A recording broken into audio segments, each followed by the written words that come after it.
What's up mga idol? SMB may big announcement, Fajardo out na sa Game 2.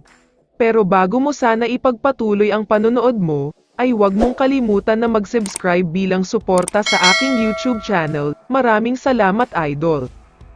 Padaanan muna natin ang balita tungkol kay Coach Yeng. Posibleng magkaroon daw kasi siya ng medyo mabigat na penalty dahil sa ginawa niya sa mga referees. Pinagmumura niya ang mga ito kaya nga na-eject siya sa laban. Pero ayon kay Coach Yeng, hindi daw niya pinagsisisihan ang mga ginawa niya dahil gusto lang niyang ibuhos ang sama ng loob niya. Masyado daw kasing unfair ang mga referees at napakarami ang maling tawag nila. Sa tingin ko naman ay hindi na sana patawan pa ng heavy penalty si Coach Yeng. Medyo may problema nga talaga sa officiating kaya ang dapat magmulta dito ay ang mga referees dahil sa mga missed calls nila. Samantala, lumipat na tayo sa isa na namang laban na hinihintay talaga ng lahat ng mga fans. Ito nga ay ang Game 2 ng Barangay Ginebra at San Miguel Beermen. Medyo kabaligtaran ang mangyayari sa laban na ito.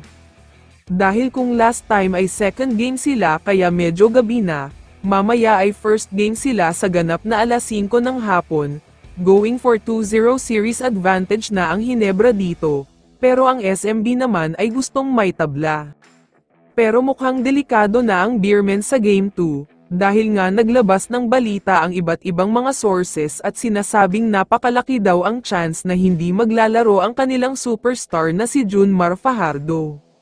Alam naman kasi nating lahat na may calf injury siya. Bagamat sinabi na ng mga doktor na hindi naman serious o malala ang injury niya, ayaw pa rin daw siyang isugal ng management dahil baka lumala lang ang injury niya.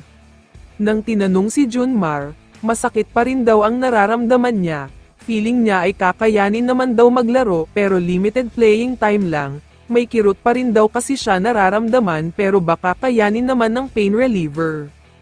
Ayon naman sa SMB head coach na si Leo Austria, posibleng out na daw talaga si Fajardo sa Game 2, at malamang sa malamang ay Game 3 na siya babalik, mahaba naman daw ang serye kaya pwede pa mag-relax. Pero sa tingin ko naman, sa oras na maging 2-0 na ang Ginebra, mahihirapan nang makabalik ang SMB dito lalo pat hindi pa healthy si Fajardo, kaya medyo delikado na talaga ang San Miguel Beermen sa serye na ito. Kaya naman kung ikaw ang tatanungin idol, ano ang masasabi mo sa balitang ito? I-comment mo naman ang sagot mo sa tanong na ito. So dito na nagtatapos ang video na ito. Maraming salamat sa pagsuporta at panonood mga idol. Ingat at bye-bye.